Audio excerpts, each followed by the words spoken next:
afternoon, everyone, and welcome to this Bass Coast Shire Council meeting Wednesday the 15th of April. Mobile telephone reminder, please turn off all mobile telephones, or in case of an emergency, please advise the chair and switch to silent mode. We acknowledge the Bunurong as the traditional owners and custodians of the lands and waters and pay our respect to elders past, present and emerging. I now pass to Councillor Ron Bauer for the reading of the Councillor statement, please. Thank you, Madam Mayor. All members of this council pledge to the Bass Coast Shire community to consider every item listed on this agenda based on the individual merits of each item, without bias or prejudice, by maintaining an open mind and disregarding council's personal interests so as to avoid any conflict with our public duty. Any councillor having a conflict of interest in an item will make a proper prior disclosure to the meeting and will not participate in the debate or vote on the issue. Thank you, Councillor Bauer. We now go to item 1, which is present and apologies. We have no apologies for today, councillors, so we're all on board and in the room, which is nice. Item 2 is declarations of interest. I don't have any declarations of interest, just looking around the room for late ones. We're all good there. Item 3 is the confirmation of minutes for meeting held 18th of March 2026. Can I have a mover for the motion, please? Councillor Temby and Councillor Thompson. Do we have anyone against? No, so we'll put that to the vote. All those in favour? That's carried. Thank you, councillors. Item 4 are Mayor and Councillor reports. Councillors will forego speaking to their monthly report and they will be included in the council meeting minutes. We now go to public question time. Do we have anyone in the gallery that wishes to read their own question? No? Okay, so we'll go straight on. I will read the question and the CEO will respond. We have several questions relating to the leashing of dogs in public places. They have been grouped together for one response. I will read them all out and then we'll get the CEO to respond. The first one, Madeline Pitt, topic dam obligations. Conservation area signage installed in 2025 and 2019 at the San Remo off-leash beach is ignored by many dog owners. When will the council meet its damp obligations by reassessing the off-leash rules? Question 2, Madeline Pitt, topic wombat protection. Wombats are legally protected in Victoria. The Wombat Protection Society of Australia recommends the San Remo back beach be leash only to protect wombats. Will the Mayor stand by her 2020 statement of supporting dogs on designated off-leash beaches as long as wildlife is protected? Question 3, Eve Kelly, topic San Remo off-leash areas. Over the summer and recently there's been a visible reduction in the number of people, including off-leash dog walkers, using the San Remo back beach. The community desperately needs an off-leash dog park. Can the council say how many off-leash dog walkers currently use the San Remo back beach? Question 2, will the council consider that designating San Remo leash only may benefit more beach users and wildlife? Mr Box, please. Through the Mayor, Council continues to meet its obligations as per the Domestic Animal Management Plan. The Dogs in Public Places guidelines are an endorsed Year 1 key initiative of the Domestic Animal Management Plan and provides the holistic and strategic framework for Council to consider regulations across inland and foreshore reserves and to plan for and deliver inland fenced dog parks. The draft guidelines are being considered for community consultation at today's meeting and include strong provisions for the protection of wildlife. Question 4, Philip Davey, topic Sunderland Bay Surf Beach Special Charge Scheme. In the now abandoned Sunderland Bay Surf Beach Special Charge Scheme, Council calculated Council's contribution at 20%. Now Council is contributing over 70% for the sum of these very same properties. This is a huge difference assessed by council with different criteria. Please explain this enormous disparity in your calculations. Through the Mayor, the cost apportionment on special charge schemes is required to be considered specific to each project, and as a result will produce different percentage contributions by council. Some of the current projects are for roads used to access the beach, providing greater community benefit and increasing council's contribution to the project. Question 5, Philip Davey. Topic, dust suppressant seal. In what years did council rip up what council claims was a dust suppressant seal, but later stated was in fact a primer seal in various streets, and leave as gravel streets of Sunderland Bay and Surf Beach? Through the Mayor, dust suppression seals, which includes primer seals, were removed from some streets in Surf Beach and Sunderland Bay at various times between 2017 and 2021. Council received a number of questions relating to a planning application at 95 to 99 Shetland Heights Road, San Remo. These questions were opposing the development based on traffic, environmental concerns, biodiversity, noise and amenity. They have been grouped together for one response. Through the Mayor, council is unable to comment on the merits of the application prior to a decision being made. All submissions and relevant planning considerations will be assessed against the Bass Coast Planning Scheme and addressed in the officer report to be tabled at a forthcoming council meeting. Question 6, Graham Jolly. Topic, waste charges. Waste charges to properties are total cost recovery, the local government services rates and charges. Minister's Good Practice Guidelines for Use, 1st of the 1st 2026, states council to levy an occupancy for waste charge. The guidelines do not state total cost recovery. Council's properties excluded. Explain the change to calculating future charges. Through the Mayor, council applies total cost recovery when calculating the service charge for the provision of waste services. This is conducted in line with Section 162 of the Local Government Act 1989. Whilst council is mindful of the ministerial good practice guidelines, including the direct and indirect costs, there is no change to Bass Coast's approach to the calculation of the waste charge. Question 7, Gina Rossamalia. Topic, fuel usage. The Australian Prime Minister will pay $20 million in advertisements to encourage the nation to use less fuel. Will council change its waste pickup system to have the red bin picked up weekly only by stopping other bin pickups for 1 month to reduce fuel use? Through the Mayor, there are currently no adjustments to waste services. Council is working closely with the state government to monitor the impacts of fuel uncertainty across the local government sector. And whilst council is monitoring the situation, it may make adjustments to services in the future to reduce fuel consumption. Question 8, Kevin Reid. Topic, Newhaven Boat Ramp. Why is the Newhaven Boat Ramp taking so long to be redeveloped and seems it won't happen for another 2 years, especially seeing it's one of the busiest ramps on the island? Through the Mayor, whilst the Newhaven Boat Ramp and jetty are council assets, upgrades are funded through the Victorian Government's Better Boating Fund. And council continues to advocate for funding to develop detailed designs for a wider facility upgrade. Last month, council replaced deteriorated structural components to extend the service life of the jetty. Question 9, Kevin Reid. Topic, 7-Eleven and or a McDonald's. Is it true that there is interest from parties to build a 7-Eleven and or a McDonald's store in Cowes, in Settlement Road and corner of Thompson Avenue? Through the Mayor, a planning application for the use and development of land for a McDonald's convenience restaurant at 157 Thompson Avenue and 190194 Settlement Road was lodged on the 1st of April. The preliminary plans are available on council's website and council officers will assess the application against the Bass Coast Planning Scheme. Question 10, Graham Jolly. Topic, operating and capital grants. Council receives operating and capital grants from time to time.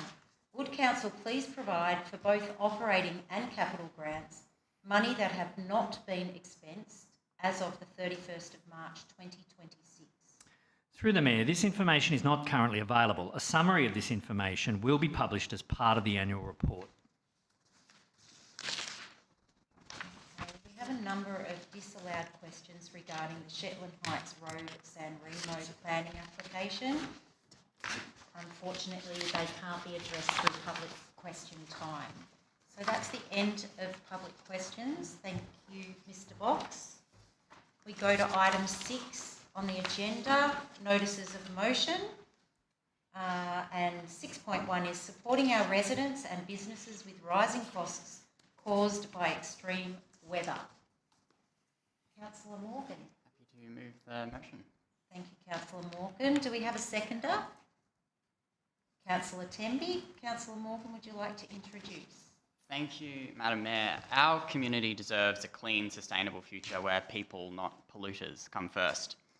Recent data has found that the Australian government is subsidising the fossil fuel industry by more than $30,000 a minute, which is a 10% increase in the past year. Half of the world's CO2 is coming from just 32 fossil fuel firms. Now, I feel like I've spent my fair share of time listening to climate skeptics, and maybe that's what I signed up for. But you know who doesn't care if you believe in climate change?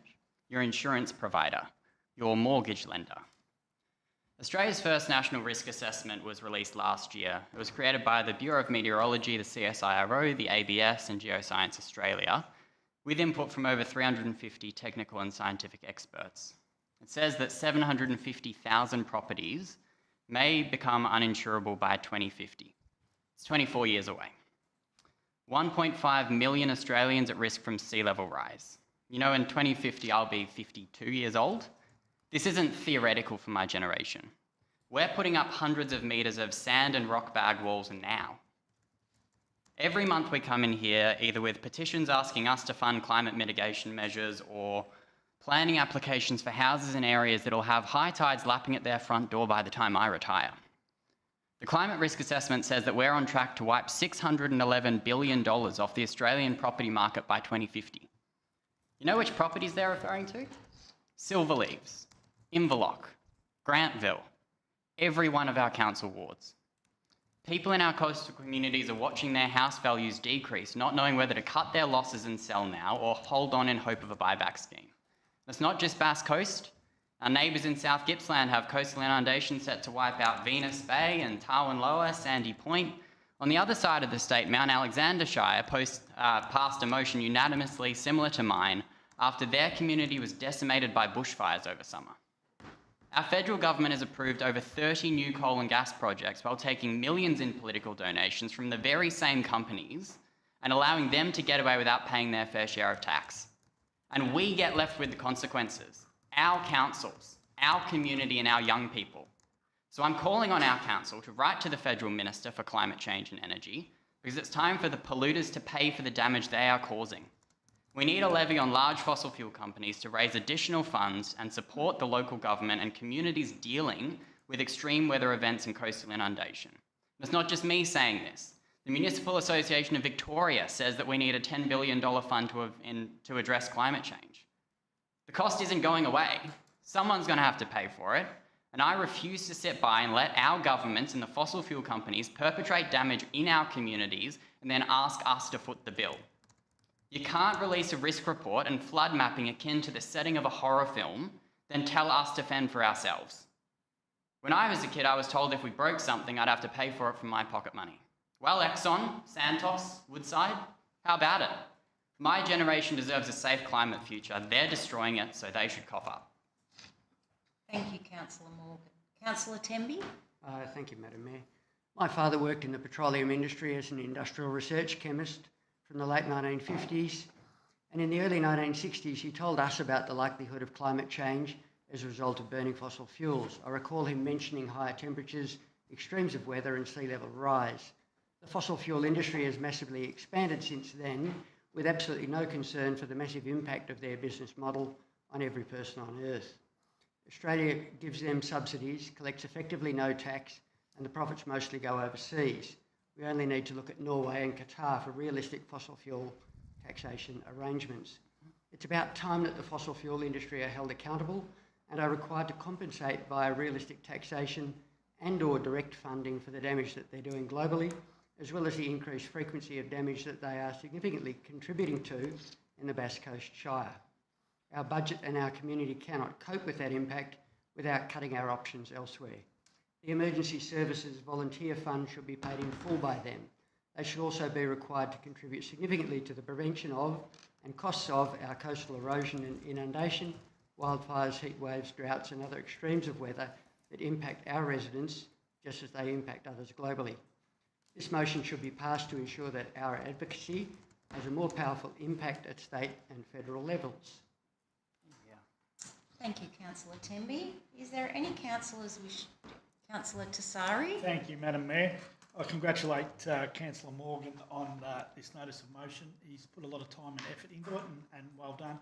And gee, he speaks fantastic. I was sitting here watching him, and the way he talks is really quite incredible, very passionate and very knowledgeable, so well done. One thing I will say is it's pretty obvious that things are changing. Whether you're a sceptic or you're not a sceptic, whichever side of the aisle you sit, things are changing. The 1 in 100 year floods or storms are happening every second year. So the things are changing. Some things have caused it. We need to have a fund to help mitigate these extreme weather acts. And who pays for it? Well, the only thing that concerns me is these big companies that Councillor Morgan mentioned, and I won't. They will tend to pass on to the small people, us. So I'm nervous that it'll end up being us that will have to pay for it anyway. But I would love to see someone put their hand up and put some money aside for these 1 in 100 year extreme weather acts. Thank you, Councillor Tassari. Is there any other councillor that wishes to speak for or against? We'll go to Councillor O'Brien and then Councillor Thank you, Madam Mayor. Look, I think that there'll be some people wondering what we as a council, have to do in talking about these things. I think of roads, rates, and rubbish, and that's where a lot of people think that our obligations end.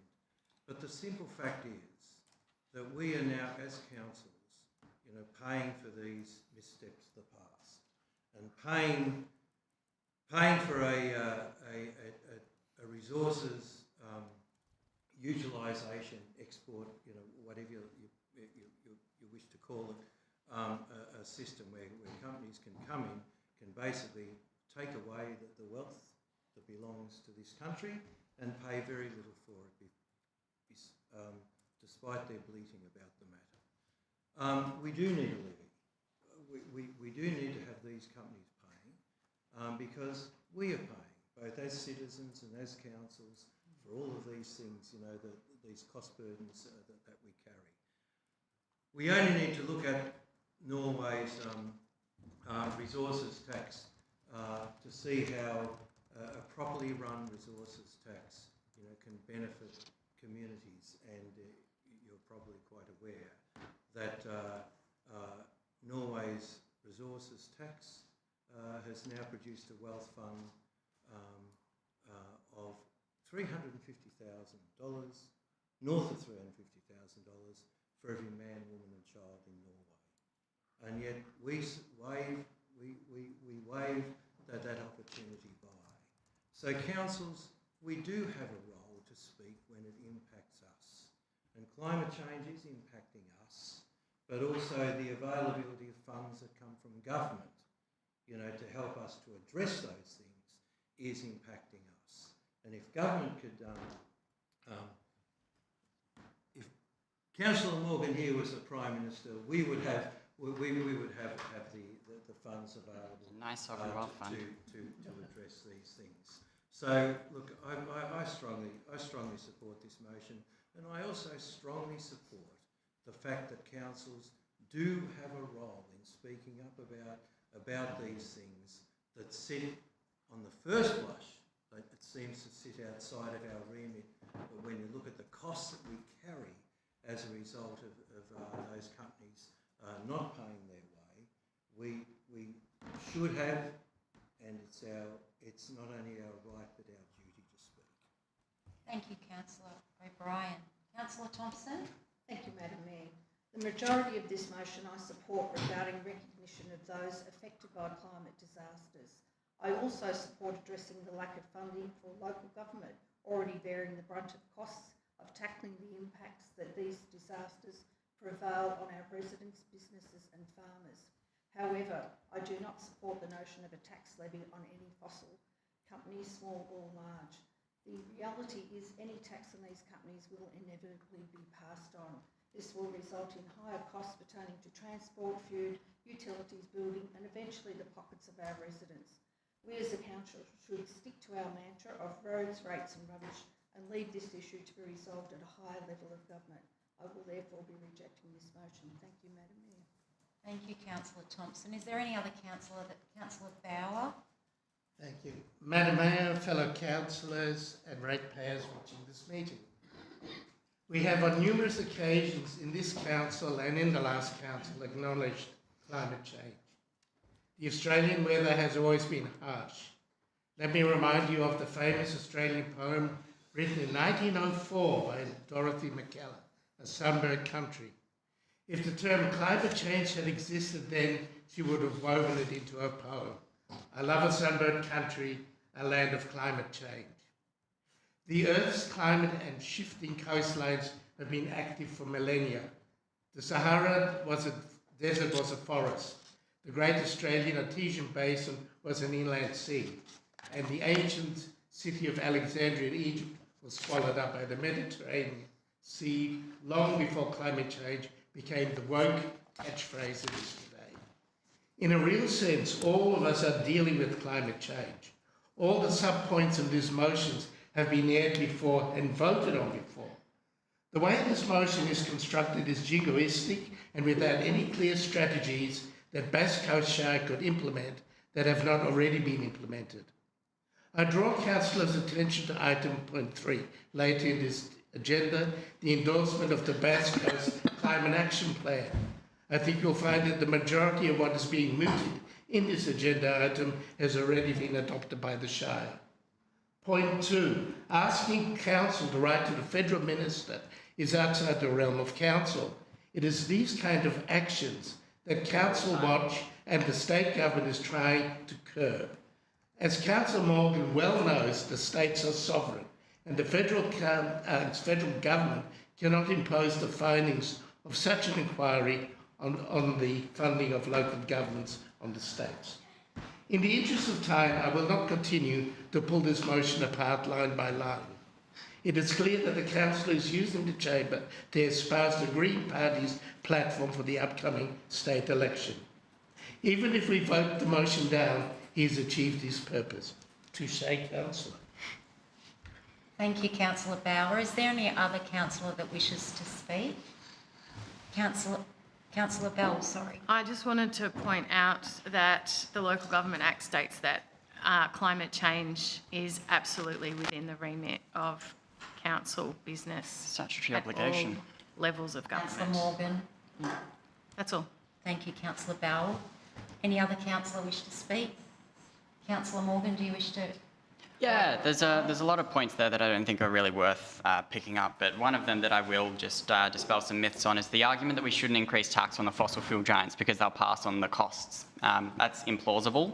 We export 80% of our gas overseas. We have the world's largest coal export terminal in New South Wales. Australia's fossil fuel sector is overwhelmingly export orientated and operates in globally competitive markets. Prices are set internationally, not by domestic policy. Companies can't simply increase prices above global benchmarks without losing market share. Woodside Energy made $5.6 billion profit in 2024. Santos made $1.16 billion profit last year. Here's a few examples.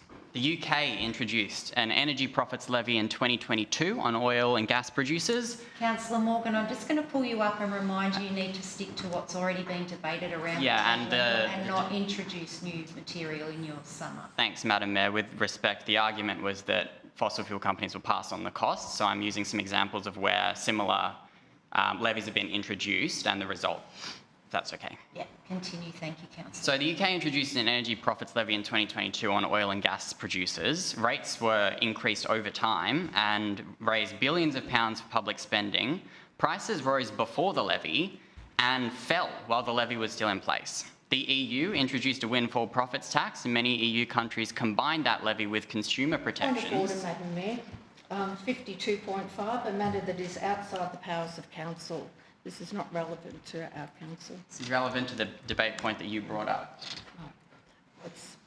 I don't believe it is. I'll overrule for now, but Councillor Morgan, just ensure you're sticking to the debate. Well, and just one final example, as was brought up in the debate as well, was that Norway has a sovereign wealth fund and a 78% tax rate.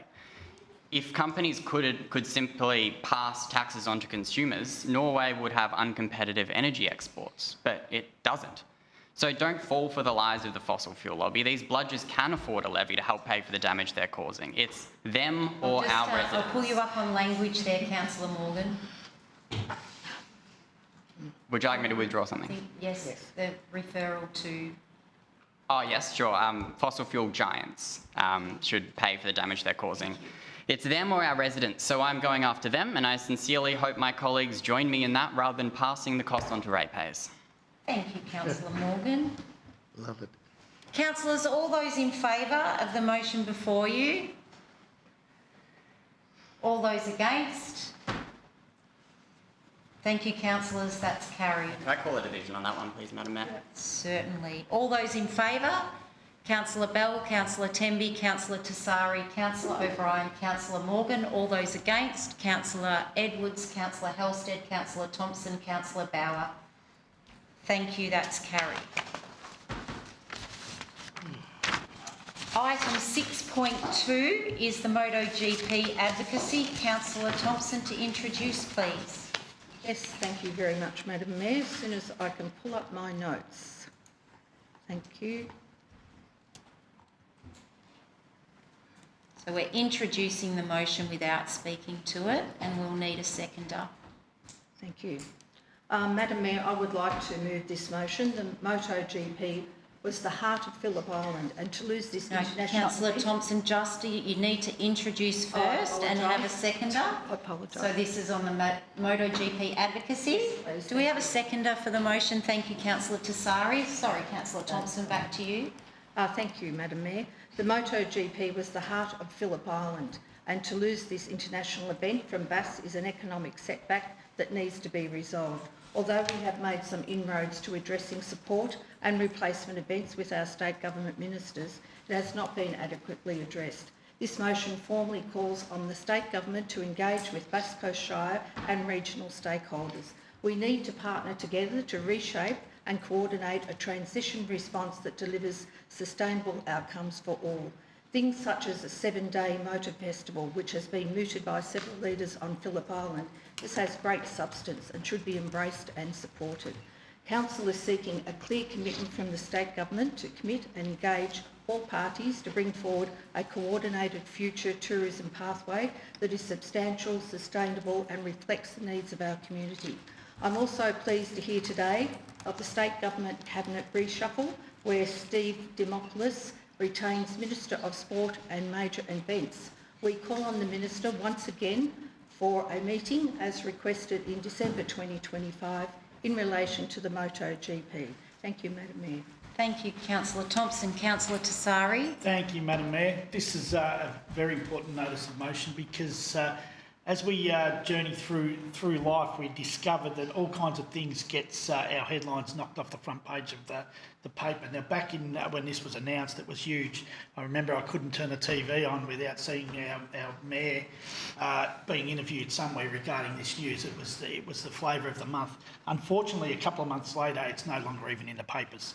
So it's really, really important for us to continue to advocate for this, to continue to put the pressure on the state that we want to be included. We want to be an equal stakeholder in this, and we want to make sure that we're not forgotten about by the next little issue that comes up. And it's interesting, Councillor Thompson mentioned the reshuffle. That's another thing that puts us further and further back in the news cycle. So this is really, really important to make sure that the state government knows we're not going away, and we're going to continue to advocate to look after our Bass Coast. Thank you, Madam Mayor. Thank you, Councillor Tassari. I had Councillor Temby.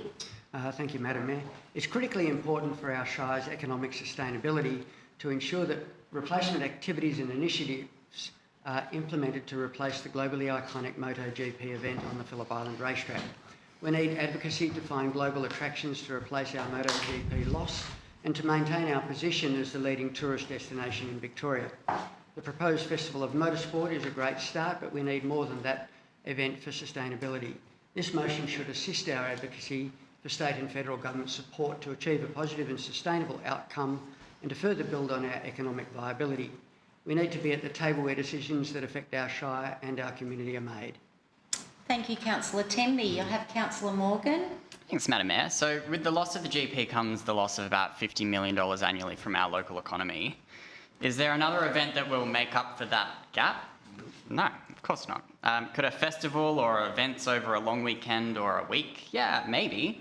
But it's going to take a lot more enthusiasm from the state government than we're getting. You know, the government must not be answering the phone when I'm being interviewed on the radio talking about motorsport. I suggested that we take on the Moto E Grand Prix or the Formula E, turning Phillip Island into the home of electric motorsport. And I fairly received plenty of comments saying in my comment section saying that we couldn't replace the GP with electric vehicles. And that's true, because nothing can replace the GP by itself. But we're keen to put ideas on the table. The Minister just needs to open the door first. Thank you, Councillor Morgan. Councillor O'Brien. Thank you, Madam Mayor. Look, I'm heartened to see that we have the Linfox Property Group being engaged in this, because it's not our track, and we're talking about doing things on their track. So we need to engage the Linfox Property Group. My understanding is, of course, that those international events are the big cash cow events, for that facility over the year. And the loss of them may undermine to a degree, some of the viability. So we do need to engage the Linfox Group very early in this, and if it's apparent that that there's no event large enough, as Councillor Morgan alluded to, to replace these international events, well, we'll need to go back to the drawing board to put our thinking caps on. But I think that it is such an iconic circuit, and it is such an iconic place that if we can bring the right people to the table, with government money, with government support, with the Linfox Group, and with the people, the managers of the track there, that I've got no doubt, that we will be able to come up with, with the kind of solution that they need and that we need. That they are an important part of this. Thank you, Councillor O'Brien. Councillor Bauer. Thank you, Madam Mayor, fellow councillors and ratepayers watching this meeting. The points in this motion are too late, a year too late. The loss of the MotoGP is devastating, but the writing has been on the wall for some time now. We can point the finger at Liberty Media, the new owners of the race, or Dorna, the owners, the state government, but they'll do little to change anything at this stage. However, there is a silver lining to this catastrophe. The layout of a street circuit in South Australia doesn't hold a patch on the beauty of the iconic Phillip Island track. The riders, the commentators, the spectators love the location of our iconic track. The new US owners, Liberty Media, wanted a street circuit. I think that the decision is fraught with danger and time will tell. The Phillip Island track is iconic to motorsport. It's our ace up our sleeve. We lost the MotoGP due to the infrastructure, transport and accompanying activities that support such an event. At present, Phillip Island is substandard for modern motorsport. We need to look at a long-term plan to rescue the MotoGP back to the island. If the state government of whatever persuasion after November or the federal government allocates together with the private sector the necessary monies over the next 6 years to redevelop the facilities of Phillip Island to world-class standard, we can confidently tender for the MotoGP to return to our island after the South Australian contract runs out in 8 years. Remember, Phillip Island lost a race in 1993 to Eastern Creek for 6 years before coming home. As far as council being the coordinator of future events, I don't believe council should be the spearhead. That is not such a good idea. It's been proven again and again that the Shire has very experienced residents who are more than able to manage and implement such events. Jump in there, Councillor Bauer. I don't think council I just want to clarify that you understand. I don't think council wants to be the driver. They're calling on the state government to be the driver. Okay, Or noted. the coordinator, as you put. Noted. Thank you. The motion, I believe council's role in any future planning events which may fill the massive hole, including the classic car event, is I've lost my place. It's necessary to be. Leave that out there. I think it's time for us Islanders to take charge of our own destiny in relation to what will replace the MotoGP, with the classic car event being a good first start. Thank you. Thank you, Councillor Bauer. Is there any other councillor that wishes? Councillor Edwards? Thank you. Madam Mayor, I think with any of us who are, all of us are disappointed that the MotoGP has currently left the island. It's been a big part of our community and economy for many years that we would all have loved to see continue. I support Councillor O'Brien's statement that Linfox is central to this, and in Councillor Bauer's point, I effectively actually think that they should be leading the process. And it is in the motion that council be coordinating things, so I would concur with you that we should not hold that role. While I support the reactive position, which is unfortunately where we are now, of advocacy, I question why we've got to this. This has been something that's been in our region for many, many years. Have we proactively met, without grandstanding, proactively met behind the scenes with Linfox and said, what do you need? What do you need for us to support you and for us to retain and grow this event here on the island? I am not aware of us having played that role. It should not have been a surprise, because if we'd been doing that, it wouldn't have been a surprise. So I have concerns around this, as I do the previous NOM, the notice of motion, about why it's been tabled and what its main purpose is.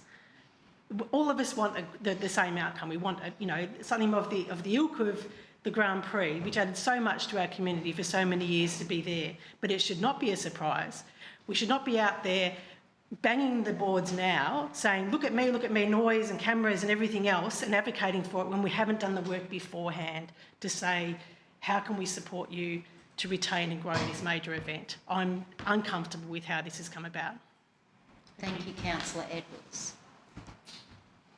I think we've covered everything. Can I seek a point of clarification if I can, Madam Mayor? Yes, Councillor Tassari. This, as I understand it, this notice of motion is not purely about getting something back to the Grand Prix track, how I understand it. It's about working with the state government to look at other options to replace the economic loss. Am I wrong, or because everything seems to be pointed at talking with Linfox, the racetrack, bring the Grand Prix back and all this, but I read it as it's to replace the economic value. Thank you, Councillor Tassari. I'll refer to Mr Fox to answer that for you. Through the Mayor, yes, that is the purpose of this, is my understanding of the notice of motion, that we are seeking all of our advocacy geared towards the economic loss. So whatever that looks like, we are seeking to discuss that with the Victorian Government. Thank you. And Mr Fox, I have a question too, if I can. My understanding is that council has been advocating since last year to the state government, who is responsible for retaining major events for Victoria. Would that be correct, that it's the Victorian government that is responsible for advocating for major events for Victoria? Through the Mayor, yes, we have been advocating back into last year in the way that you've described. Thank you, Mr Fox. And another question, part of a motion I think council adopted in December last year was seeking a meeting with the Minister for Sport to discuss a replacement or I don't think, as Councillor Morgan and Thompson have pointed out, that there can be a replacement for the MotoGP, but another event that we can build on to fill the economic black hole that's been left by losing the MotoGP. Is that correct? Through the Mayor, yes, all of our advocacy is related to both the cultural outcome and the economic outcome, so both of those things. Which are both really important. Thank you, Mr. Box. Now, I would like to comment on this, given that I have played in an advocacy role, a very strong advocacy role for a number of weeks on this issue. Firstly, to say that I am overwhelmed with the support coming from community leaders, especially on Phillip Island, who have picked up the baton and have been working with myself, and Councillor O'Brien has been involved in those meetings as well to discuss ways of moving forward. And the Festival of Sport, which has been a proposal put forward by Jeff Floyd on the island and supported by some senior members around the table. It is a terrific proposal. It's something that we would like to take to the Minister, to put before the Minister, if we can just get that meeting with him. This is an important notice of motion in that it is about filling an economic black hole that has been left by the loss of the MotoGP. So I would like to focus on the fact that we do have that challenge and how are we going to address it. So in saying that, and thank you for allowing me to have that comment, in saying that, I will allow you, Councillor Thompson, to sum up. Thank you very much, Madam Mayor. This is a really important issue. This is important for Phillip Island. It's important for all of us to fulfil community needs, and we're international. Everyone knows Phillip Island and Australia-wide, and we have great community holiday lets and community people out there waiting for us to do something, and we are seeking support from the Minister. We sent a letter 4 months ago in December 25, and we're still waiting. Thank you very much, Madam Mayor. Thank you, Councillor Thompson. With that, councillors, I will now put the motion to the vote. All those in favour? That's carried unanimously. Thank you, councillors. Next item on the agenda are petitions, joint letters, deputations and correspondence. We do have one petition before us, councillors, and we have Michelle Gardner present in the gallery who would like to present her petition. Michelle, please come forward if you'd like and just take a seat at that table so we've got you mic'd up there. And you have 3 minutes to introduce your petition. Thanks, Michelle. Hi, my name is Michelle Gardner. I am head petitioner and resident of Law Avenue, Inverloch. I am presenting a community petition objecting to the proposed permanent one-way traffic arrangement on Surf Parade as part of the Stage 3B Shared Path project. This petition carries 772 expressions of concern. 478 paper signatures were collected through door knocking of residential and holiday properties and through community collection points in Inverloch. 294 are verified online signatures via change.org. This one-way proposal redirects traffic from Surf Parade directly onto Law Avenue and the connecting streets that were never designed or funded for higher traffic volumes. The people who signed this petition know these streets. Law Avenue, Wave Street, Ozone Street and Ripple Drive form a connected low-traffic network reaching well beyond the immediate beachside streets. Residents from across Inverloch, including from the other side of Toorak Road, use them to enjoy the neighbourhood, spot koalas, walk dogs, many off-lead, and move through a quiet community in the way these streets were designed to allow. Cars, pedestrians, cyclists, children, dogs, they share this space and they make it work. These streets are narrow, have no footpath, and already have blind corners that are part of the daily landscape. That balance is fragile and was never designed to absorb higher traffic volumes. They know it because they live it. The walkways from Ripple Drive and surrounding streets connect through Law Avenue to Surf Parade and the beach. To get there, pedestrians, families, children, cyclists must cross Law Avenue. Every additional vehicle on Law Avenue is another car crossing their path. This is, crossing their path. Every additional vehicle, this proposal does not remove the pedestrian safety risk. It displaces it onto people who signed this petition. There is no formal parking on Law Avenue. Residents and visitors park on nature strips, and with no curb, cars often sit partially on the road. In peak times, traffic moves in both directions along a carriageway already at single car width. It works because the people who use it know it. It is precisely why they signed and why I am here to represent them today.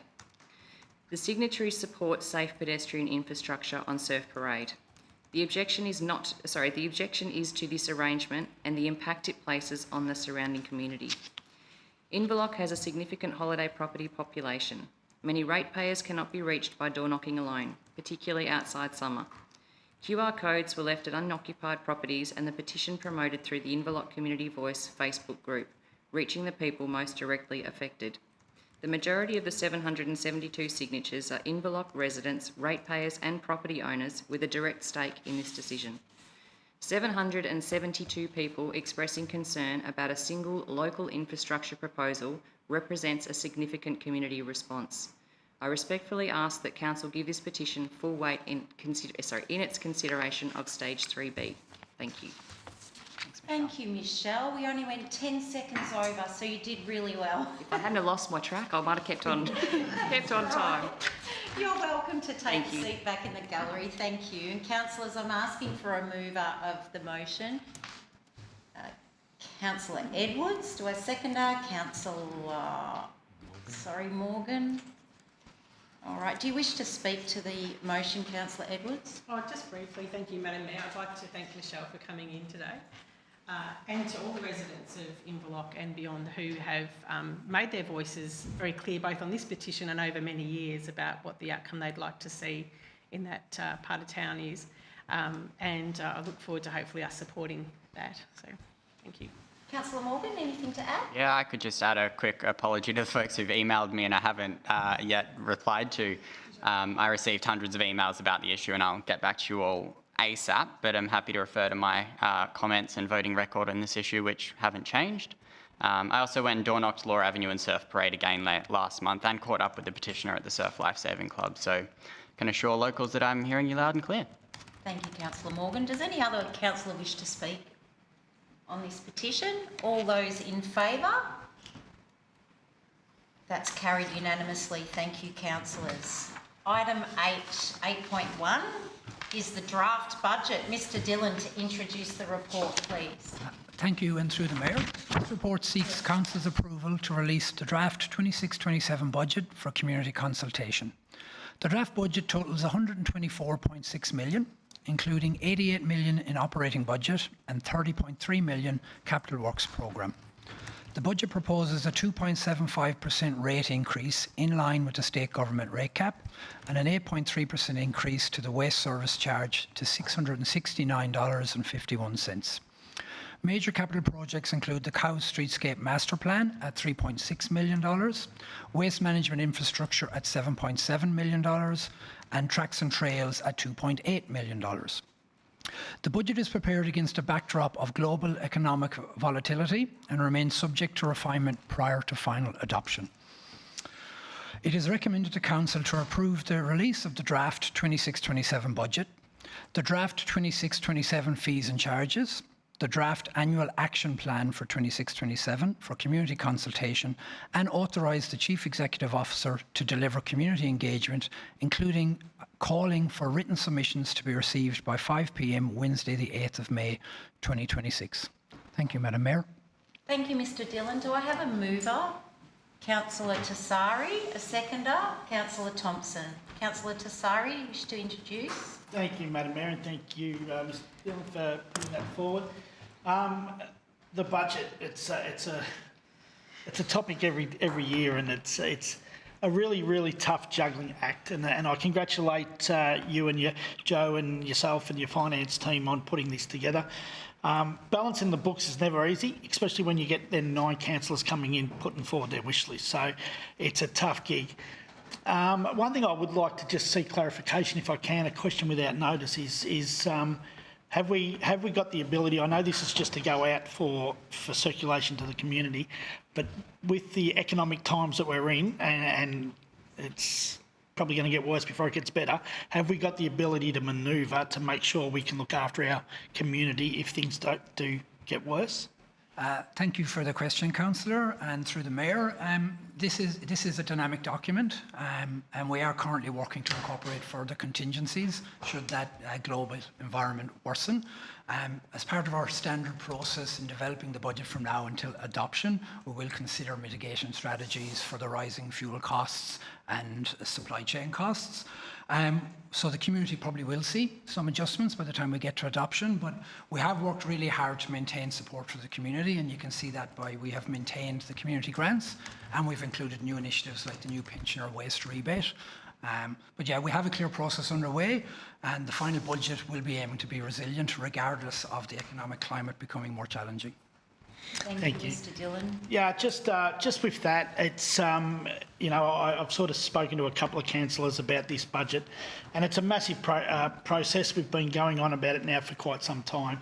The concern is what I've just asked Councillor Dillon about, Mr. Dillon about just then, is the uncertainty in the world right now. It's really hard to put out something that you can guarantee is going to be what we actually sign off on it. But I encourage every community member to get a chance to comment on the budget, because we put these things out, and I know there can be a little bit of fatigue because we're constantly putting papers out for review. But have your say, because too many times we hear things, we get emails, we get text messages, we get all kinds of things, but no one actually goes to the time to put in a submission. So have your say on the budget, and any concerns that you might have, I encourage you all to do that. Thank you. Thank you, Councillor Tassari. Councillor Thompson. Thank you, Madam Mayor. We are currently going through some tough times and have had to make difficult decisions. There are many items we wish we could have included in this budget. Instead, we have had to defer some projects. However, we have been able to offer those on low income a discount on their wastage charge. With the uncertainty we face with world issues and reduced funding and grants from both the state and federal governments, we have had to be responsible, fair but firm in delivering the best outcome for our community. We are facing significant economic challenges, including price increases of fuel, material and labour costs. We are seeking ways to reduce overheads and, where possible, complete projects swiftly and find further options to bolster our purse strings. We will be adapting and pivoting to make sure we remain in a sustainable position and able to service our obligations and commitments to infrastructure and service our residents. With a rate cap of 2.5 and a CPI rate of 3.6 and increases in materials and labour costs, delivering a balanced and responsible budget is no easy task when there is so much uncertainty around us. I thank Mr Dillon and his staff for committing to do their best in these difficult times and the challenges they face in delivering services. Thank you, Madam Mayor. Thank you, Councillor Thompson. Councillor Morgan. Thanks, Mayor. How on earth local governments can create accurate budgets in the context of an illegal war and madmen blocking shipping channels? I don't know. Point of order. Councillor Bauer, what's your point of... You don't know that it is an illegal war. Sure. I think our finance team deserves our thanks for putting this budget together with the necessary caveats at a time like this, if that would please Councillor Bauer. Keeping rate increases below inflation and in line with the state rate cap, as well as incorporating the new rating differentials for farmland down from 80% to 65%, we've carefully focused investment in capital projects. Waste management infrastructure is funded. There's $2,700,000 worth of climate change action plan capital projects to help protect our future and bring household costs down. I think we've all learnt a good lesson in recent weeks about our reliance on cars. I'm happy to share that there's $2.8 million for tracks and trails, in addition to the rural and urban roads renewal funding. I'm proud that this draft budget includes continued funding for the urban forest strategy, and the local area traffic management plan in Cape Patterson is adopted and works are getting underway. And the mighty Inverloch Stars soccer and Stingrays cricket clubs are getting a redeveloped pavilion at Thompson Reserve. There's a proposed increase in the waste services charge by $51.51. This increase is the direct result of cost pressures related to waste services, like the state government increases in levies, as well as the decision that I'm proud to stand by to offer a 20% discount to pensioners. Once again, I reiterate my calls for the state and federal governments to stop starving local governments of funding while allowing 1 in 3 big corporations to pay no tax and wasting $400 billion on imaginary nuclear submarines. And I invite... Point of order. What's your point of order? That's a matter outside the powers of council. We're talking about I'll things that are uphold relevant. that point of order, councillor. Can withdraw, and I invite everyone to have a read of this draft budget. Submissions on the proposals contained in the draft budget can be received until Wednesday the 8th of May. Thanks to the finance team. Thank you, councillor Morgan. Councillor Temby. Thank you, Madam Mayor. The Middle East war is wrecking budgets globally and has damaged ours. The adverse financial impacts, including inflation, are likely to be with us for some time and may worsen. Our council officers have done a great job in helping to minimise the impact of the conflict on our budget. We're taking a cautious and evidence-based approach, but have had to delay or cut back on many of our projects and programs. We'll need to carefully monitor our ability to achieve the intentions outlined in this budget. Our current and longer-term plans would appear to be still achievable, despite a hopefully short delay on some actions. The budget should go out for consultation and deserves our support, but I have a question for Mr Box or Mr Dillon regarding the status of the state government expectation regarding the purple bins, as they would represent very significant costs for us to implement. So you have a question? For Mr Dillon or Mr Box? About the purple bins expectation. Purple bins. I think we might go to Ms Kennedy on that question. Thank you, councillor Temby. Through the Mayor, the state government has legislated that local government is to introduce the purple bin by July 2027. We have incorporated that into our thinking. However, we have an advocacy position that we don't believe we should be introducing the purple bin. There are other ways to achieve the outcome, and that is the position that we are taking. So, yeah, that's what we've been addressing.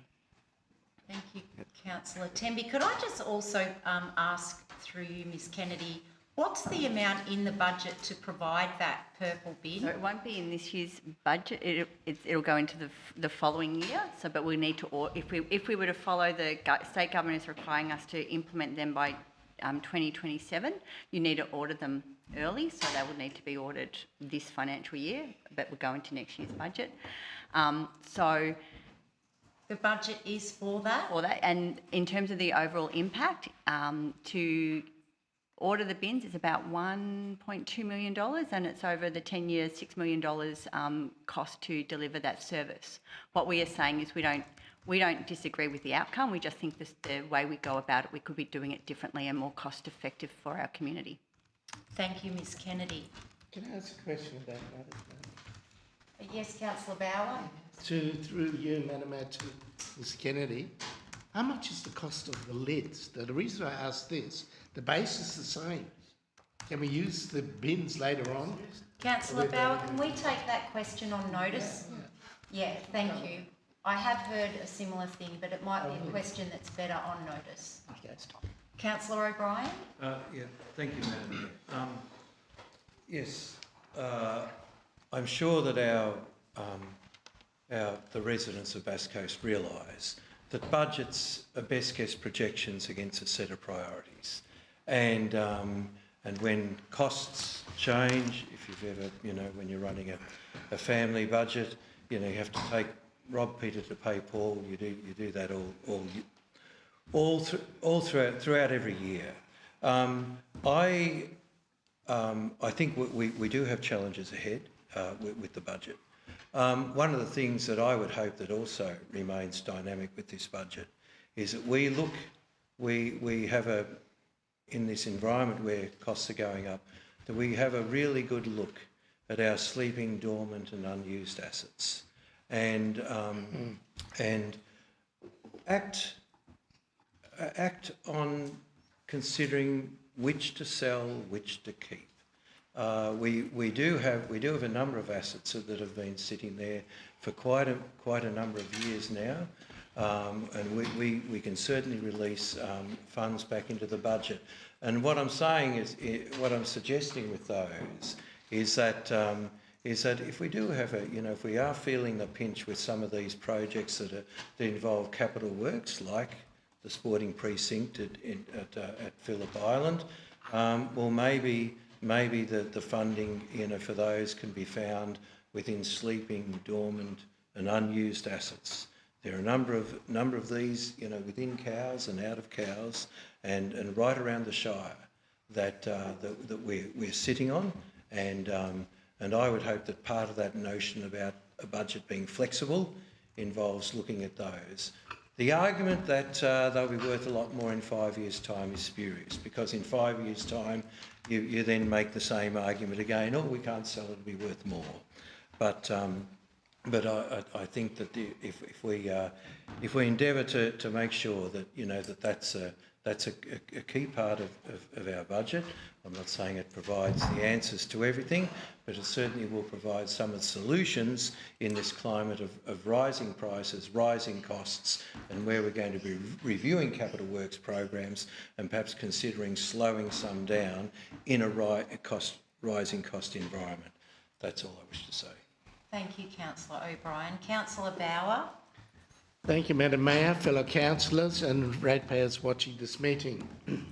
We are about to vote to release the 2026-7 budget to the community. The officers of the council have discussed various items in this budget over the last few months in a totally different world. The Straits of Hormuz was just a geographical area in the Middle East, and petrol was well under $2 a litre. This budget is as fluid and as volatile as petrol. The cost of everything is now unpredictable. Even in this current budget, we are predicting a $10 million underlying deficit.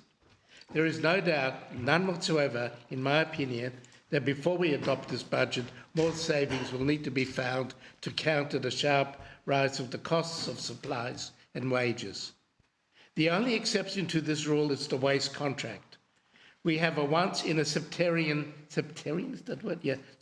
year opportunity to get the curbside rubbish pickup cycle corrected. This windfall opportunity must be taken. It is not our job to tell the community what projects or wish list items should be or not be in this year's budget, but it is the officer's responsibility to see that any of the new capital works for the coming year are prioritised on a need-to-have basis and place the remainder in the long-term advocacy plan. And I do congratulate Mr. Dillon and the other general managers and Joe for the way they're doing this. To alleviate the financial pressures from our residents, the day that we look at additional creative income streams is fast approaching.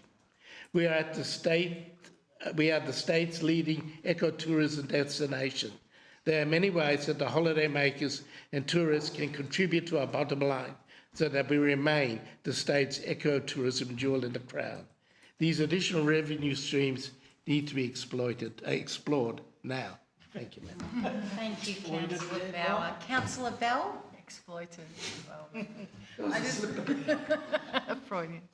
I just wanted to address some of the concerns I've heard in the community about using the reserves to pay off the debt, and I just wanted to say that I don't think that's a great idea given the current situation that everyone is referring to in the Middle East. I think it's very prudent of us to have those reserves in place, and I wouldn't like to see us necessarily rushing to make extra repayments on our debt when we don't know this, how things are going to pan out over the next 12 months. Thank you, Councillor Bell. Is there any other councillor Councillor Edwards? Thank you. To Mr Dillon and the officers who diligently have prepared the draft budget, thank you. Your professionalism is impeccable and separate to my concerns. Rate capping, which we've heard some people wanting to remove, for me, it provides certainty around how much cloth we have. It is a responsibility about how we cut that, not beg for exemptions to charge our ratepayers more money or seek more money from a state government that has already proven their irresponsibility with taxpayers' money, having funded dubious fetishes, some say at least $15 billion worth, to create intergenerational debt. We cannot call on them for more money. I am supportive of the draft budget going out for consultation and encourage feedback from our community. My concerns. Our greatest asset in Bass is our environment. Incentivising its stewardship by our primary producers, authentic conservationists, is one of the greatest initiatives out of our council, our previous council terms before us, that cared for the environment now and for future generations. It has been effective on the ground use of environmental budget that needs to remain, and in fact if anything, grow as a flagship of our care for the land in Bass. When we come back to the budget as a whole, householders with fixed income choose between what they need, toothpaste and toilet paper, or what they want, Tim Tams and salmon. Are we doing the same? They choose quality over quantity. Frugality is an intentional practice that needs to become part of culture across all levels of government, but we're not seeing it at any level of government. Are we demonstrating frugality? Not in how we deliver things, but what we deliver. Are we seeing a return on investment to our ratepayers from our memberships and participation in the many quangos and advocacy trips that are done both in Victoria and interstate, that meet at expensive venues, incorporating gala dinners and five-star accommodation? Are we seeing a return for our ratepayers on that? Are we in a position to ask for more money from the people in our community via rates and state taxes, those same people who are doing it tough? We need to be laser focused on maintaining our existing core infrastructure to support those who produce in our region, farmers, businesses that create employment, and thereby income that fuels our economy, making it an attractive place to invest and live. For non-core interests, we need to exit. It is not a judgment on whether something or someone is good or not at their job. It's simply not in our remit to be doing anything other than the basics well. I have concerns that we are diving into reserves without taking the tough decisions to exit non-essential services that could be provided, if they are needed, by either the private sector, other levels of government already doing them, or by the community themselves. We need to cut the cloth. Thank you, Councillor Edwards. I've just got a question for Mr Dillon, if I can, in relation to accessing reserves. By what we're accessing, are we leaving ourselves wide open for what may eventuate in the future? Thank you, and through the chair. No, accessing the reserves are actually all in line with our long-term financial plan, and we are still accessing them exactly as the long-term financial plan outlaid last year. It's a fair question to say, should we reassess that, considering the environment we're currently working in? Absolutely, and that is something we will consider as we continue to prepare the draft budget. Thank you, Mr Dillon. Madam Mayor, could I also ask a clarifying question? Mr Dillon, can we just confirm that there hasn't been a position taken in this draft budget to seek a variation on the state government's rate cap and that we are in line with it? That is correct. Thanks. Thank you, Mr Dillon. Given it's the draft budget, councillors, I hope you will allow me to have a few words, which I don't often do from the chair. I just wanted to state that, we all know the community is navigating a cost of living crisis right now and having to manage home budgets carefully. I really believe that, and I'm proud of this council, and when I say council, specifically I'm talking about the elected councillors, in the way that we have been accepting and worked with officers, knowing that we are facing some pretty turbulent times. We are rate capped, which makes it difficult given that, our capping is under CPI. So there are those struggles that I'm really pleased all of us have understood, and through the officers working with us, we've gained a better understanding, and I think we've come to the best possible position that we can. So I also thank the executive leadership team, and especially the finance team, who, do have 9 councillors banging on the door, knowing that we want to deliver for our community. We have residents that are coming to us and wanting different investments, and we do our best to get them into the budget. And I think that we've gone through a difficult time with trying to get the best result. What I will say is that I am really proud that Council unanimously supported the 80% down to 65% differential rate for our farmers. We know from what we're seeing in the media that they are struggling, sincerely struggling, especially around the fuel crisis. And just a reminder that they are the ones who feed us. They need to be supported at this time, as, their machinery relies on diesel. And we all have heard it in the media, so I'm really proud that Council was able to bring the differential rate in line with South Gippsland, who's already offering 65%. So and they're managing it, and I'm sure that we can too. So congratulations to us on that. I feel like we've done well for our farmers, and they deserve that support. So in saying that, I'm going to hand over to Councillor Tassari to sum up, if you wish, Councillor Tassari. Thank you, Madam Mayor, and I will just say a couple of things. I'm pretty happy with the work that was done to reduce the levy for the farmers as well. I thought that was a great piece of work and negotiated by all. So there's a lot of people in our community who need a little bit of help. I don't recall ever talking about asking for a rate cap exemption. So I'm not even sure where that one come from, to be honest. But I also reject a little bit the wording of going away and staying in expensive hotels and all this. I know very much so that we pick and choose when we do go away, and we make sure when we do go away we're in front of the right ministers advocating for projects for the community. So to sort of throw that out there is a little bit disappointing, because I would hate to think of the money that has come in from our advocacy over the last few years, and that is from being front and centre in front of the minister. So I find that a very important part of our job, and I reject the fact that we just go away on a whim, basically. So yeah, that's all I'd like to say. Thank you, Councillor Tassari. So with that, councillors, I will put the recommendation to the vote. All those in favour? That's carried unanimously. Thank you, councillors. And we move to 8.2, which is response to petition on public open space and connectivity considerations for 158 Reed Crescent in Wonthaggi. Miss Taylor to introduce. Thank you. Thank you, Mayor. The purpose of this report is to respond to a petition presented to Council at the February meeting of this year.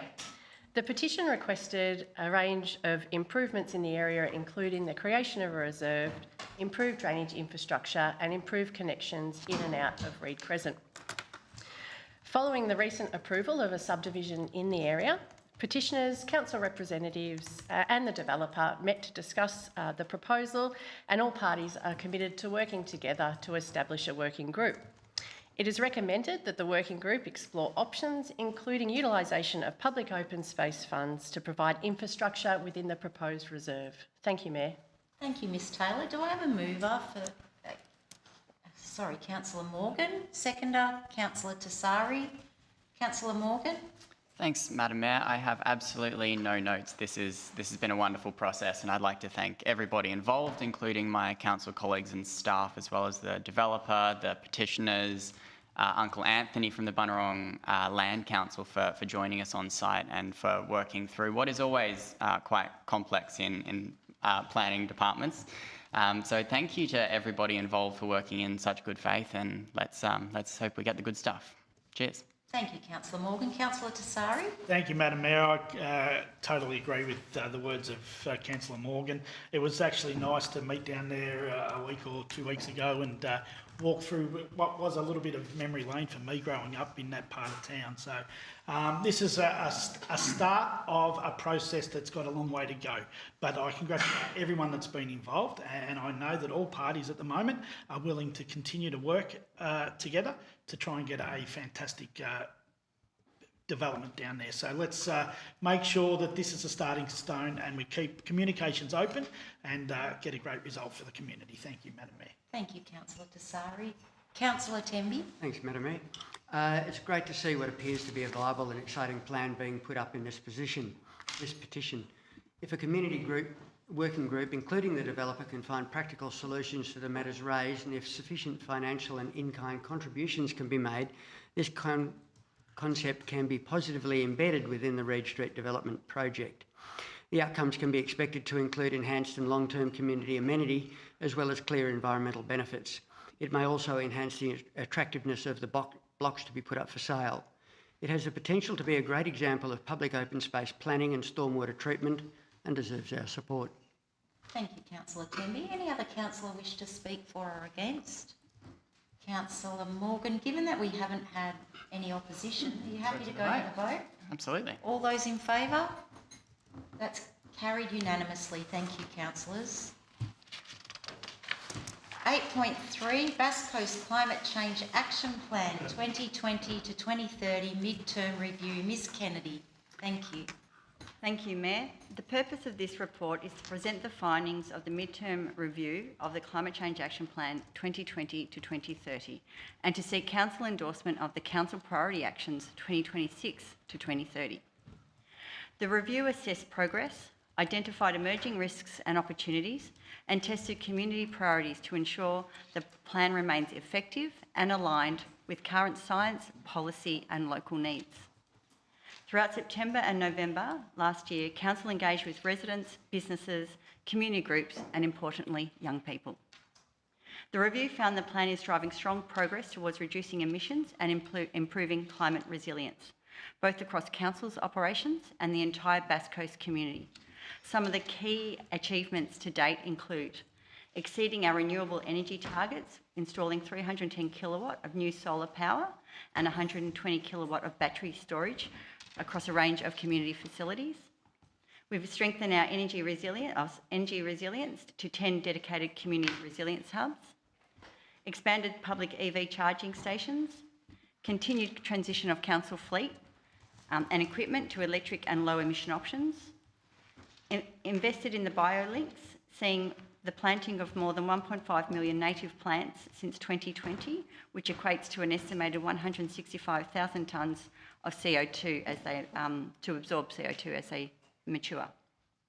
And also the adoption of the urban forest strategy, which has seen council plant more than 3,200 new street trees since 2022.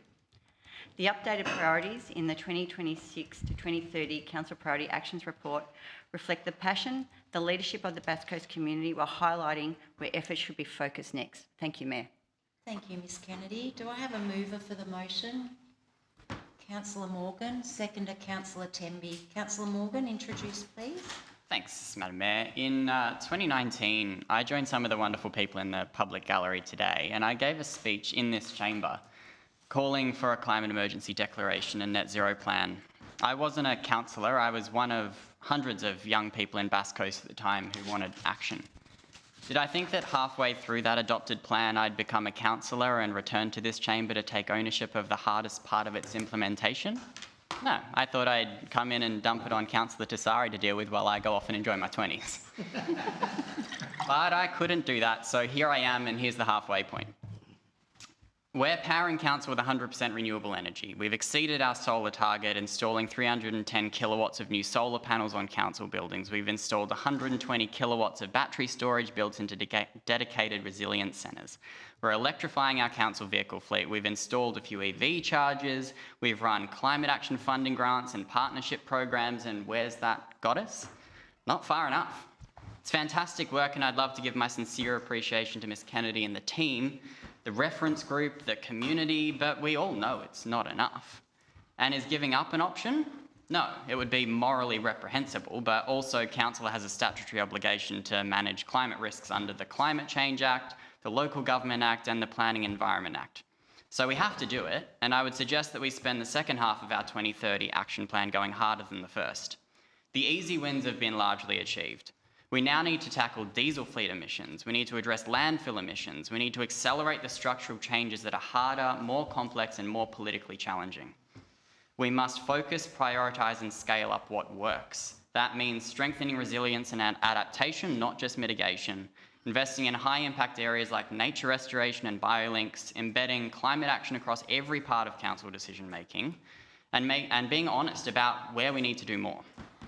Through community engagement, we've also heard clearly that people are feeling the intersection of climate and cost of living. And that's why I welcome that this updated plan includes community equity and climate justice as a core action area, shifting from climate action as a technical exercise to climate action as a project of fairness, care, and collective responsibility. 10 of our 45 council-led actions are complete and many more are underway, but ambition without acceleration will not get us to the finish line. This next phase must be sharper, more targeted and more courageous, so let's get to work. Thank you, Councillor Morgan. Councillor Temby. Thank you, Madam Mayor, and I support Councillor Morgan's comments there. Directly or indirectly, everyone in our shire and all living things globally are being impacted by short-term man-made climate change as opposed to long-term natural climate change. It is important for our community and for our long-term good that we are all involved in both prevention, resilience and response activities. The Shire's now updated Climate Change Action Plan identifies the significant successes of the plan to date and now identifies emerging risks, opportunities and community priorities. These are aligned with reputable science. This helps us to identify activities that we consider helpful, achievable and important in our urban, rural and natural environments. This focus is backed up by legislative obligations. Whether faced with gut-wrenching coastal erosion and inundation threats or the real cost of fossil fuels, increased extreme weather event risks and therefore insurances, uncomfortable urban environments or inadequately designed housing, these actions should both reduce the speed of further climate damage and mitigate the impacts resulting from our inadequate behaviours of the past. I commend the updated action plan to all. Thank you, Councillor Temby. Is there any other councillor that wishes to speak? You look like you're in pain, Councillor O'Brien. Over to you. Yeah, I beg your pardon, Madam Mayor. I just can't help looking at nature and environment outcomes where our townships are becoming greener, cooler and more biodiverse. Nearly every planning permit that comes before us at council seems to me to involve knocking down some trees, and I know that that's because we sit under a regime where there is this one-size-fits-all, state planning policy. But gosh, it'd be really good to push back harder with the state government against its current planning rules, which prioritises roofs over tree canopy. And I'm not sure how we have achieved that that greener, cooler, more biodiverse and all of those trees when so many of these planning applications involve taking down 4 trees, taking down 2, taking down 1. Mostly, larger and more mature trees. So it's a comment, but yeah, I'm happy to accept what we've got there. Thank you, Councillor O'Brien. If there no other further councillors wish to speak for or against? What's the point of order? Makes sense. What's the point of order for that? There's no point of order. That's not point of order. Councillor Bauer, thank you. So, given we've got no one speaking against, we might just put to the vote. Is that okay, Councillor Morgan? Yeah, All those I'm happy to accept Tim's comments there, Councillor O'Brien's comments there. I don't think I need to argue against those fairly sensible opinions. Thank you, Councillor Morgan. So all those in favour? That's carried. Thank you. Item 8.4, Dogs in Public Places Guideline. Ms Kennedy to introduce, please. Thank you, Mayor. The purpose of this report is to seek council endorsement of the draft Dogs in Public Places Guidelines for community consultation for a 4-week period, providing residents and visitors the opportunity to provide feedback until the final guidelines are considered for adoption. Development and delivery of the Dogs in Public Places Guidelines is a key Year 1 action of the Domestic Animal Management Plan 2026 to 2029, often referred to as the DAMP. And it meets a significant community need that was identified through the consultation on the development of the DAMP. The draft Dogs in Public Places Guidelines provide a consistent approach to assess the suitability and design of designated leash-free and dog-prohibited areas on council-managed land. It has been developed in consultation with the Dogs Off Leash Working Group and through extensive sector best practice benchmarking and research. The draft guidelines provide a comprehensive and consistent framework for decision making and funding attraction to support community wellbeing and environmental conservation benefits in the planning and delivery of open space projects. Thank you, Mayor. Thank you, Ms Kennedy. Do I have a mover for the motion? Councillor Thompson, a seconder? Councillor Tassari. Councillor Thompson to introduce. Thank you, Madam Mayor. And firstly, I'd just like to say I'm wearing my dog earrings in support of all the dogs. Thank you. I wish to support this motion to approve the draft Dogs in Public Places. It was so refreshing to see support from diverse local groups coming together for the best outcome for dogs in public places. This paper has had much input and involves balancing the health and well-being of benefits of pet ownership with community safety, environmental protection and amenity concerns. I believe we have reached an outcome that all parties concerned can agree this is the best solution for all. We all know dogs love to run at full speed and perform zoomies like they are possessed, which is why we are introducing 2 off-leash public places in Inverloch and Cowes to give them that freedom. My wish would be for consideration given to implement into planning an off-leash area in all future substantial subdivisions. This would be beneficial because they provide safe physical exercise and socialisation for dogs and would also be social hubs for dog owners to connect. Unfortunately, we always have a few dog owners that will not do the right thing. However, I believe the majority of dog owners are responsible, whether it is recovering dog litter, keeping dogs away from environmental areas to protect our wildlife, or keeping all dogs safe and under control. Thank you to all parties for your commitment to this project. Thank you, Madam Mayor. Thank you, Councillor Thompson. Councillor Tassari? Thank you, Madam Mayor, and well said, Councillor Thompson. I'm probably not quite as buoyant as I would say that all parties have come together in agreement, because I don't know that would ever happen. But it has been a lot of work, and I guess this is a policy that we're putting out to the public for comment. And I encourage, once again, everyone to have their say on this topic that has been going on for a long, long time. Thank you, Madam Mayor. Thank you, Councillor Tassari. Councillor Temby? Thank you, Madam Mayor. It's great to see the draft with its clear guidelines for people who have dogs. Having off-leash areas is important and best when located inland. It's also really important that all dog owners comply with the expectations to ensure that the guidelines are not abused. Sufficient monitoring for compliance needs to occur, and penalties for any repeated non-compliance need to be strictly enforced and preferably made public so the message is clear to all. A period of community feedback is helpful, but we've already done more consultation on this topic than would appear necessary. It is very important also to note that potentially affected wildlife do not have the advocates to match the number of dog owners likely to respond. I understand why the dog owners like off-leash areas, but when that conflicts with wildlife needs, the resident wildlife cannot live elsewhere without displacing that area's wildlife, so they need to be given priority. Thank you, Councillor Temby. Councillor Morgan? Thanks, Mayor. Look, local gov cops a lot of flack about the amount of strategies, guidelines and action plans that get rolled out to deliver what sometimes look like simple deliverable projects. So I'm very happy to see that the DAMP has not been stuffed away in a drawer and forgotten about. The important work on this framework hasn't held up other project delivery, but will provide the tools we need to consider regulations across inland and foreshore reserves, and to plan for and deliver further inland fenced dog parks like we're seeing being built in Inverloch as we speak. So thanks to everyone who's been involved in developing these guidelines. It's always best when we work together, not opposing football teams. Thank you, Councillor Morgan. Councillor O'Brien? Thank you, Madam Mayor. Yes, I would just like to encourage the whole community to get involved with this.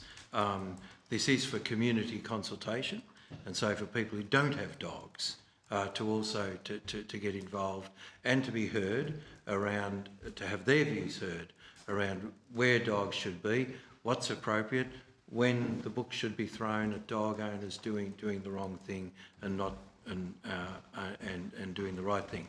Look, I love dogs. The 2 fur faces are a very important part of my family, but I see too many people just flouting them. So yes, I just encourage the whole community to get involved in this discussion. Thank you, Councillor O'Brien. Councillor Bauer? Thank you, Madam Mayor, fellow councillors and ratepayers watching this meeting. Dogs, either you love them or you hate them. In 2021, I successfully moved the alteration of the dog off-leash areas in San Remo and Cowes. The resulting motions reformed the parts of the domestic animal management policy that have been working adequately since. However, what we achieved in Cowes and San Remo may not in other areas of the Shire. I accept that. The DAMP is the overarching framework for the domestic animals. This piece of work is the way that we implement the policy without needing multiple motions to cover individual areas. After speaking with stakeholders in this area, I am satisfied that this consultation process will provide officers with the information to create sensible guidelines so our furry friends can run freely, whether in a dog park or on a beach. Thank you, Madam. Thank you, Councillor Bauer. Is there any other councillor wishes to speak for or against?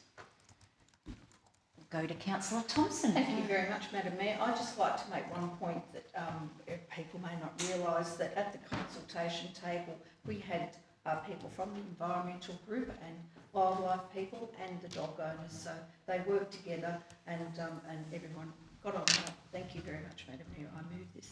Thank you, Councillor Thompson. All those in favour? That's carried unanimously. Thank you, councillors. 8.5 is the appointment of Chair of the Audit and Risk Committee. Mr Dillon to introduce, please. Thank you, and through the Mayor. This report recommends the appointment of the Chair of the Audit and Risk Committee for a period of 12 months. Council's Audit and Risk Committee Charter requires Council to appoint a chairperson who must be an independent member. Following discussion at the committee meeting on the 18th of March, the committee recommends that Janelle Howell be appointed chair for a 12-month term. Ms Howell is currently an independent member of the committee alongside Goran Matreski, who has served as chair since 2023.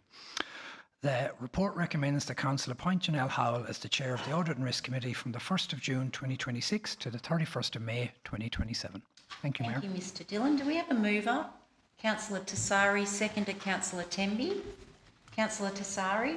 Thank you, Madam Mayor. Having sat on the Audit and Risk Committee now for quite a few years, we're in great hands with Janelle taking the chair. She's really quite incredible.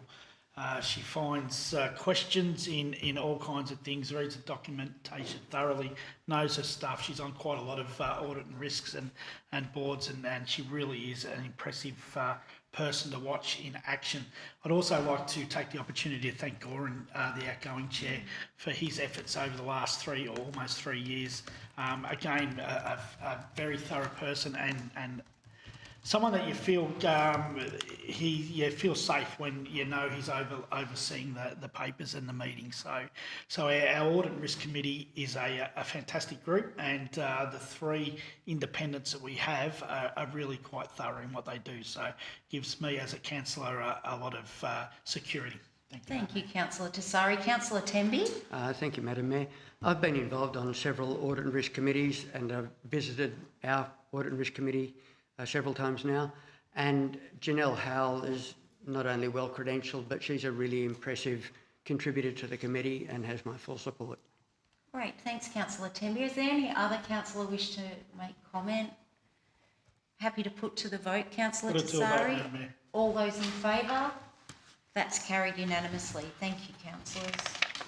8.6, CEO Employment and Remuneration Policy. Mr Dillon to introduce, please. Thank you, and through the Mayor. This report presents 2 reviewed governance documents for Council's consideration.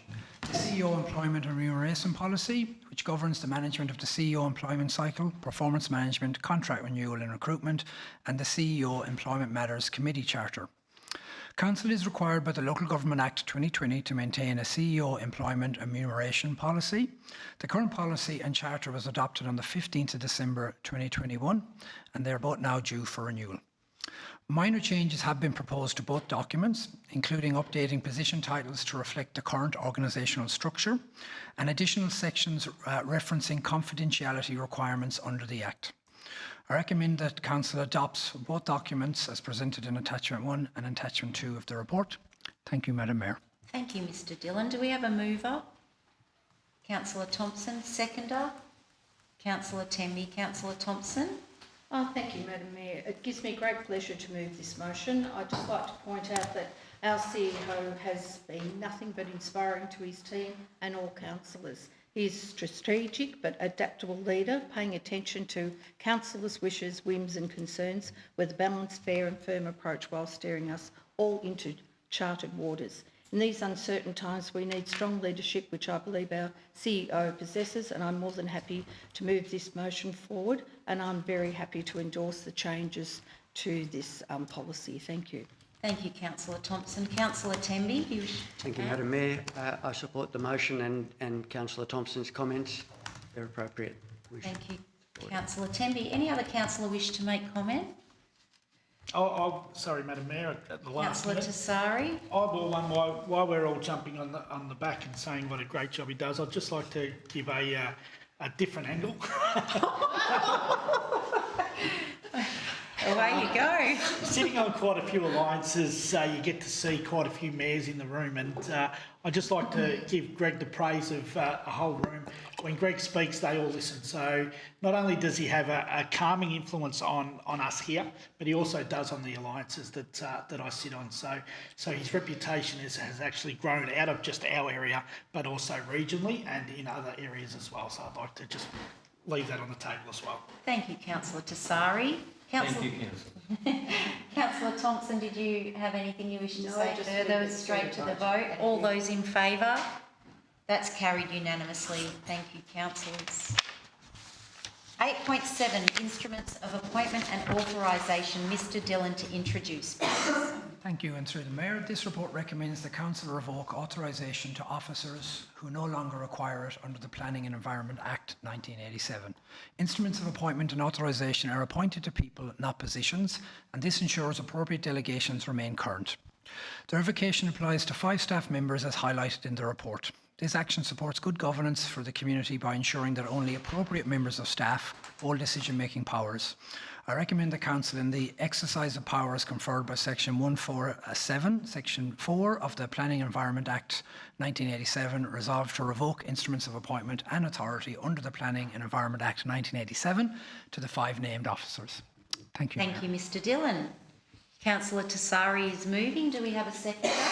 Councillor Bauer. Thank you, Councillor Bauer. Councillor Tassari, Thank you, Madam Mayor. I'd just like to, some councillors might say that this is purely procedural, but I'd just like to say that it's not. It's really an important part of what we do to make sure that we don't have more people with permissions or instruments of appointments of authorisation that we don't need. So, a very, very important part of what we do, and I'd like to put the motion forward.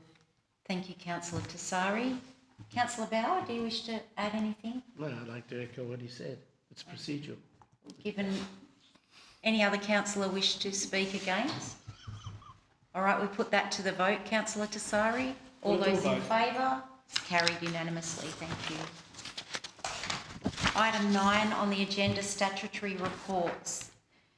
9.1 is the informal meeting of councillors. Do I have a mover? Councillor Temby, seconder Councillor Bell. Do you wish to speak, Councillor Temby? No, thank you. All right. Councillor Bell, nothing to add. All righty. Any councillor wish to speak on this one? To the vote. All those in favour? Carried unanimously. Thank you. 9.2 is planning and building statistics for February 2026. Can I have a mover? Councillor Bauer, seconder Councillor Morgan. Do you wish to speak, Councillor Bauer? Thank you, Madam Mayor, fellow councillors and ratepayers watching this meeting. It's procedural. Thank you, Councillor Bauer. Councillor Morgan, anything to add? Thanks, Madam Mayor. Any councillor wish to speak? To the vote, Councillor Bauer. All those in favour? Carried unanimously. Thank you. Item 10 is urgent business. I have no urgent business today, so we'll move to item 11, which is the announcement of the next council meeting. It will be held on the 20th of May 2026 at the Wonthaggi Civic Centre Council Chamber, commencing at 1 p.m. I now declare that the meeting be closed to members of the public pursuant to Section 66 of the Local Government Act 2020 to consider as they deal with law enforcement information, being information, if released, would be reasonably likely to prejudice the investigation into an alleged breach of the law or the fair trial or hearing of any person. Can I have a mover of the motion, please? Councillor Bell, seconder. Councillor Thompson, thank you. Straight to the vote, councillors. All those in favour? That's carried unanimously. Thank you. I thank you for watching live stream of Council's meeting. There will be a quick break for 10 minutes where members of the public can join councillors for an informal chat, and the meeting will now be adjourned at 2:39 p.m. If we could please wait for all clear from the IT that live streaming has ended. Thank you, councillors.